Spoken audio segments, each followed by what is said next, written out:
নমস্কার, মনির কিচেনে সবাইকে স্বাগত। আমি একটা লাউয়ের রেসিপি নিয়ে এসেছি। আমি এখানে একটা লাউয়ের হাফ নিয়ে নিয়েছি আর এটাতে ছোটো ছোটো করে কেটে নিয়েছি। আপনারা চাইলে আপনাদের হিসাবে কেটে নিতে পারেন, মোটাও কাটতে পারেন, ছোটও কাটতে পারেন, যেটা আপনাদের ইচ্ছা। আর এটা আমি কী করে বানিয়েছি সেটাই আমি দেখাবো। আর এখানে আমি একটা কড়াই নিয়ে নিয়েছি, একটু সামান্য 1 চামচের মতো তেল দেব। আর তেলটিকে গরম করতে দিয়ে ভালো করে গরম করে আমি ওই লাউটিকে দিয়ে দেব।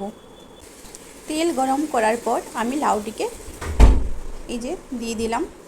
এতে আমি একটু নুন আর হলুদ মিশিয়ে 10 থেকে 15 মিনিটের মতো ঢেকে রেখে দেব।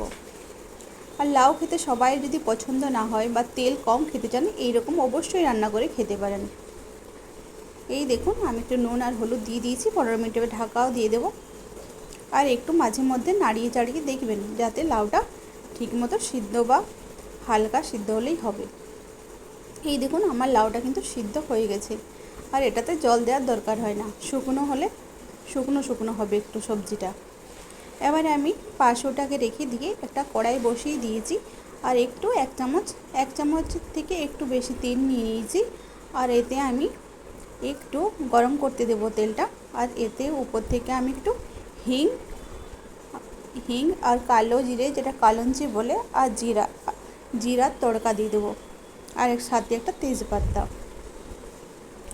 আপনারা চাইলে জিরাটা স্কিপ করতে পারেন, আপনাদের পছন্দ না হলে দেবেন না। এই দেখুন, আমি একটা তেজপাতা দিয়ে দিলাম আর একটা এই কাঁচা লঙ্কা দিয়ে দেবো। আর কতগুলো কেটে কেটে কুচি কুচি করে রেখেছিলাম রসুন 2 কোয়া, সেটাও দিয়ে দেবো। একটু সামান্য অর্ধেকেরও অর্ধেক আমি একটু পেঁয়াজ দিয়ে দেবো। আর একটা কাঁচা লঙ্কা দিয়ে বেশ এটাকে 2 মিনিটের মতো নাড়াচাড়া করে, এই দেখুন আমি নাড়াচাড়া করে নিব। নাড়াচাড়া করার পরে একটু ভাজা ভাজা হয়ে গেলে একটু আদরক পাউডার মানে শুট পাউডার দিয়ে দিলাম। আর কিছুই লাগবে না এতে। এই দেখুন, শুট পাউডারটা দিয়ে আমি একটু নাড়াচাড়া করে, যেটা আমি সাইডে রেখেছিলাম সিদ্ধ করে, লাউটিকে আমি ওর মধ্যে দিয়ে দেবো। আর এটি তৈরি হয়ে যাবে।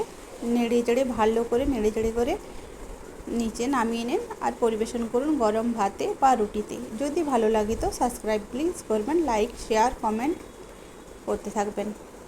এই দেখুন, আমার কিন্তু রেডি।